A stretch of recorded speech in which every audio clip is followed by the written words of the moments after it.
سارا مال تیری بیٹی کے پاس آئے، تیری اولاد کے پاس آئے، اور وہ غنی ہو، وہ کسی کے سامنے ہاتھ پھیلانے کی ان پر نوبت نہ آئے، یہ اللہ کے نام پہ صدقہ کرنے سے زیادہ بہتر ہے۔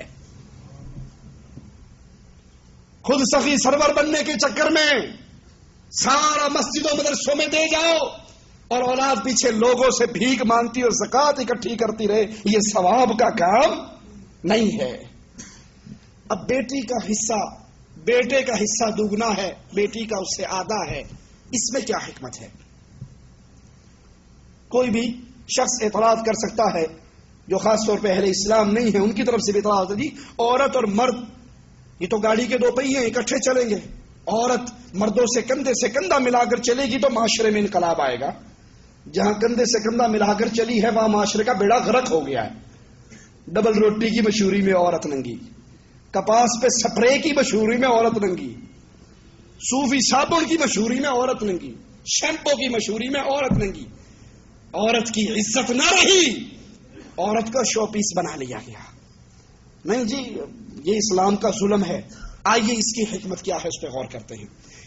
عورت کے مقابلے پہ مرد کو ڈبل حصہ کیوں مل رہا؟ اس لیے کہ جتنی ذمہ داری مرد کے سر پہ ہے عورت کے سر پہ، مرد نے اپنے اوپر خرچ کرنا ہے، اپنی بیوی پہ خرچ کرنا ہے، اپنے بچوں پہ خرچ کرنا ہے، اور لڑکی نے صرف اپنے اوپر خرچ کرنا ہے، وہ بھی جب تک کماری رہے گی، اور جب یہ شادی شدہ ہو جائے گی اس کا سارا خرچہ خاوند کے ذمہ ہے۔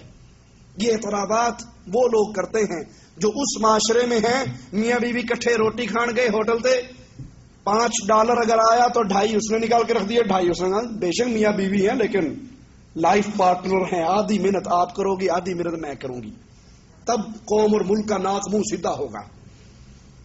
اور یہ اسلام کہتا ہے، اللہ کے نبی کا فرمان سنیے، ایک شخص 1 درہم اللہ نام پہ دے، جہاد فی سبیل اللہ میں دے، یتیموں میں دے، گردنیں آزاد کروانے میں دے، غلاموں کو آزاد کروانے میں دے، اور 1 درہم لقمہ کھانا اپنی بیوی کے منہ میں دے، اللہ جو ثواب بیوی پہ خرچ کرنے والے درہم کا دے گا وہ نہ مسجد والے کا ملے گا نہ جہاد والے کا ملے گا۔ تو اسلام میں اس امر کی حکمت یہ ہے کہ لڑکی کے سارے خراجات تو خامد کے ذمہ ہے۔ حدیث میں آتا ہے اللہ کے نبی نے فرمایا، عورتوں تمہاری کثرت جہنم میں نے دیکھی، صدقہ کرو بھلے اپنے زیوروں سے کرو۔ تو ایک عورت آئی اللہ کے نبی صلی اللہ علیہ وسلم اپنے گھر آئی اور اپنے خاوند سے کہنے لگی تو جا کر اللہ کے نبی سے پوچھ لے میرے پاس جو زیور ہے وہ میں صدقہ کروں، تیرے پہ کروں تجھے لگے گا، کیونکہ تو بھی غریب ہے، میرے پاس تو مال ہے وراثت کا لیکن تو غریب ہے، میں تجھے صدقہ کر دیتی ہوں۔ وہ کہنے لگا میں نہیں پوچھتا، تو خود ہی نبی سے جا کر پوچھا۔ یہ عورت نکلی سیدہ زینب، اللہ کے نبی کے دروازے پر پہنچی، وہاں پر ایک عورت اور یہی سوال لے کر آئی ہوئی، سیدنا بلال آگے، کہنے لگی بلال اللہ کے نبی سے پوچھنا کہ 2 عورتیں اپنا یہ مسئلہ پوچھتی ہیں، لیکن بلال نبی کو نہ بتانا ہم کون ہیں، نبی کو جی یہ دونوں بابڑا سن، انہوں نے نہیں پتا سی نبی نو علم غیب ہوندا ہے، نبی تو سارا کچھ جانتے، ما کان و ما یکون جو ہو گیا نبی کو علم، جو ہونا ہے نبی کو، نبی تو نبی ہیں، پیر غوث پاک اپنے انگوٹھے کے ناخن میں پوری کائنات کو دیکھا کرتے تھے۔ شمع امدادیہ میں امداد اللہ مہاجر مکی صاحب لکھتے ہیں غوث پاک بیٹھے ہوئے، اچانک کسی سمندر میں جہاز ڈوبنے لگا، توجہ باطنی کے ساتھ ہی انہوں کانڈ دے کے پار لاتا، جانے کی بھی ضرورت نہیں پڑی، اتنا علم غیب، ہزاروں میل بیٹھے دور پتہ لگ گیا جہاز ڈوبنے لگا ہے، اور اوتھے بہ کے صرف توجہ ہی کی کہ ڈوبتا بس جہاز باہر آ گیا۔ بلال نبی کو نہ بتانا کون ہوں، اور نبی نے پوچھا، بلال نے کہا یا رسول اللہ صلی اللہ علیہ وسلم 2 عورتیں سوال پوچھ رہی ہیں، کہا کون ہیں؟ نبی نے کیوں پوچھا بلال سے کون ہیں، نبی کو تو خود علم غیب تھا۔ کہا ان میں سے ایک زینب بھی ہے۔ آپ نے کہا ان کو جواب دو، اگر تم اپنے خامندوں پر اپنے زیور میں سے صدقہ کرو گی تمہیں ڈبل ثواب ملے گا، صدقہ کرنے کا بھی ثواب اور تمہارا خامندوں پر جو حق ہے رشتہ داری کا اس کا ثواب۔ یہ مطلب نہیں کہ ہن جا کے فون کرے جے بڑھیاں نوں دیو صدقہ سانو، ان کے مال میں سے ڈنڈی مارنے کی اجازت نہیں ہے، وہ اپنی خوشی سے اگر کرے تو ان کو ڈبل ثواب ہے۔ اس حدیث سے مسئلہ کیا ثابت ہوا کہ عورت کے ذمے خامند پہ خرچ کرنا نہیں ہے، اور پہلی حدیث سے کیا ثابت ہوا کہ عورت کا سارا خرچہ خامند کے ذمے ہے۔ شریعت کی اس مسئلے کے اندر یہ حکمت ہے کہ زیادہ خرچہ مرد کے ذمے آنا ہے، اسی لیے اسے وراثت میں سے زیادہ حصہ ملا۔ آئیے بیٹی کے معاملے کو اختتام پر پہنچاتے ہیں، اس درس کو آخری چند نصیحتیں رسول کریم صلی اللہ علیہ وسلم کی زندگی سے لیتے ہیں۔ آپ اپنی بیٹیوں کے ساتھ کیا سلوک کرتے تھے؟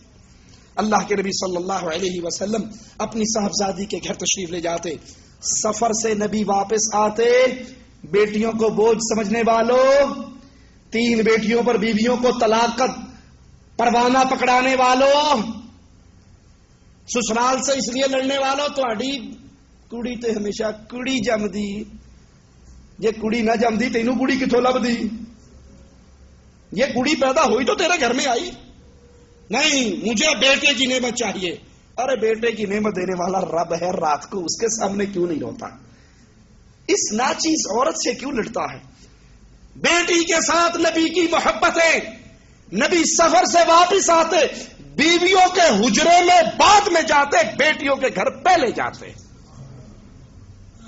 بیٹی رسول کریم صلی اللہ علیہ وسلم کے پاس آتی، کھڑے ہو کر آگے بڑھ کر استقبال کرتے، مرحبا کہتے، بوسہ دیتے، ہاتھ پکڑتے، اپنی مجلس میں اپنے دائیں یا اپنے بائیں اپنی بیٹی کو بٹھاتے، بیٹی کے لیے پاکیزگی کی دعا کرتے، بیٹی کو صبح شام پڑھنے کی دعائیں سکھاتے۔ میرے نبی کی لخت جگر آئی تھی، حسنین کی ماما آئی تھی، خاتون جنت آئی تھی، کہا تھا اللہ کے نبی چکی چلا چلا کے ہاتھوں میں چھالے پڑ گئے ہیں، جھاڑو دے دے کے بال خاک آلود ہو گئے ہیں، پانی مشکیزہ میں بھر کے لا کے کندھے پہ نشان پڑ گیا ہے۔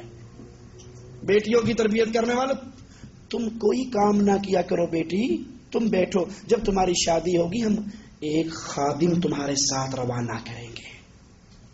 خادم نہیں ملتا تو وہ خامند کو ہی خادم بنا لیتی ہے۔ یہ گندی تربیت ہے۔ ارے آپ کے پاس بھلے جتنا مرضی مال اور عزت ہو، محمد کی بیٹی ایک طرف ہو، کائنات کے ہر بندے کی بیٹی ایک طرف ہو، تو وہ فاطمہ جیسی بن سکتی